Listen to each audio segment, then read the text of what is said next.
বাঁকুড়া নিয়ে বানানো আমার ভিডিওগুলি দর্শকদের কাছে খুবই জনপ্রিয় হয়েছে।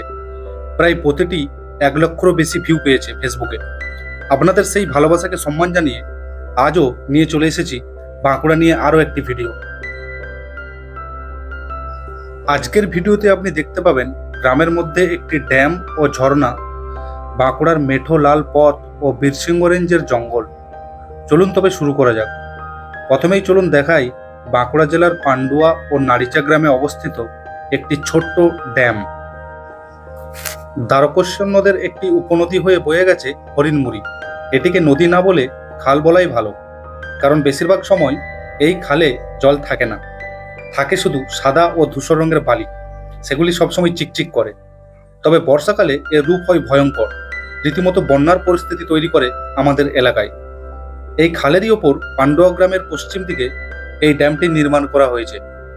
এখানে জল ধরে রেখে মূলত শীতকালে চাষাবাদের কাজে লাগানো হয়। তবে এই ড্যামের একটি প্রধান বৈশিষ্ট্য হচ্ছে এর মধ্যে কোনো লকগেট নেই, তাই উল্লেখিত গ্রামের পূর্ব প্রান্তে বর্ষাকালে বন্যা পরিস্থিতির সৃষ্টি হয়। জায়গাটি খুবই মনোরম। শরৎ ও শীতকালে জায়গাটি সাদা কাশফুলে ভরে ওঠে। দূর থেকে দেখে মনে হয় নীল আকাশ ও সূর্য মিলে বিশাল এক সাদা তুলোর লেপ তৈরি করতে বসে গেছে। স্থানীয়রা আমরা এই ড্যামকে ভেড়াঘাটও বলে থাকি। ড্যামটির অদূরেই রয়েছে একটি ছোট সেতু, যার উপর দিয়ে চলে গিয়েছে বিষ্ণুপুর বর্ধমান রাজ্য সড়ক।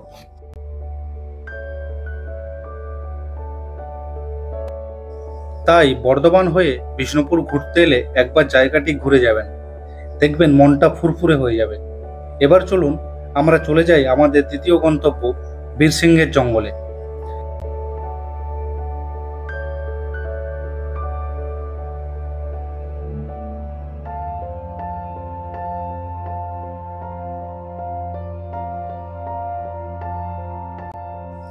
এই যে দেখছেন লাল মাটি, এই লাল মাটির টানে আমার গ্রামে ফিরে আসার চেষ্টা করি বারবার, কিন্তু পরব পার্বণ ছাড়া সুযোগ তেমন একটা হয়ে ওঠে না।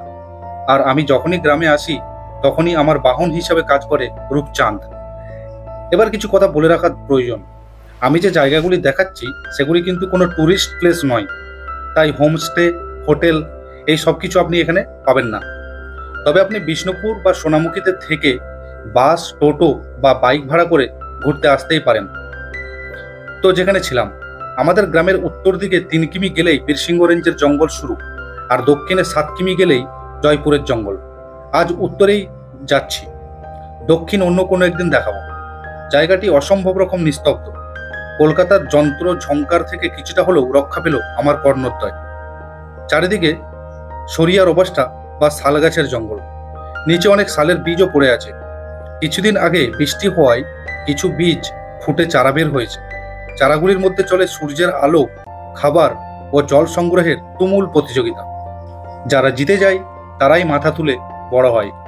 উত্তরের এই জঙ্গলের প্রধান বাসিন্দারা হলেন সোনালি শিয়াল, বুনো শুয়োর, হায়না, খরগোশ, নানা অজানা পাখি ও ভয়ানক সব বিষাক্ত সাপ। এখানের সবথেকে ফেমাস সাপ হলো লাউডগা, ময়াল, চন্দ্রবড়া ও খরিশ। হাতির প্রাদুর্ভাব এই দিকে খুব একটা নেই, তবে বেশি দেখা মেলে জয়পুর ও সোনামুখী রেঞ্জে। জয়পুরের জঙ্গলে হরিণও রয়েছে। জঙ্গল নিয়ে পরের ভিডিওতে আমি সেই দৃশ্য দেখানোর চেষ্টা করব। তো এই ছিল আপাতত আজকের ভিডিও। যাওয়ার আগে আরেকটি কথা অনেকে কমেন্ট ও মেসেজ করে জিজ্ঞাসা করেছিলেন, সেটা হচ্ছে কলকাতা থেকে কিভাবে বাঁকুড়া যাবেন। সেই বিষয় নিয়ে আমি ভিডিও অলরেডি বানিয়ে রেখেছি। তো আমি ঠিক সময় মতো সেটা আপলোড করব আমার পেজের মধ্যে। সেখানে আমি দেখানোর চেষ্টা করেছি যে ট্রেন, বাস দুইভাবেই আপনি কিভাবে সহজেই কলকাতা থেকে কম খরচে আপনি বাঁকুড়া বিষ্ণুপুরের বিস্তীর্ণ অঞ্চলে পৌঁছে যেতে পারবেন। এছাড়াও সেখানে থাকছে বাইক বা কার নিয়ে আপনি সবথেকে শর্ট রুটে কিভাবে যাবেন, এবং সেই রাস্তায় যেতে যেতে বেশ কিছু দর্শনীয় স্থান আছে যেখানে আপনি স্টপ করে সেই জায়গাগুলি সহজে ঘুরে নিতে পারবেন।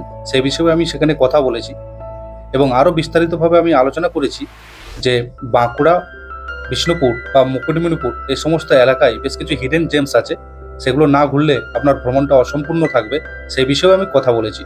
তো ততক্ষণ অবধি আপনাকে মিস্টার পোর্ট্রেট পেজটিকে ফলো করে আপডেটেড থাকতে হবে। আজ তাহলে এখানেই রাখছি। ধন্যবাদ।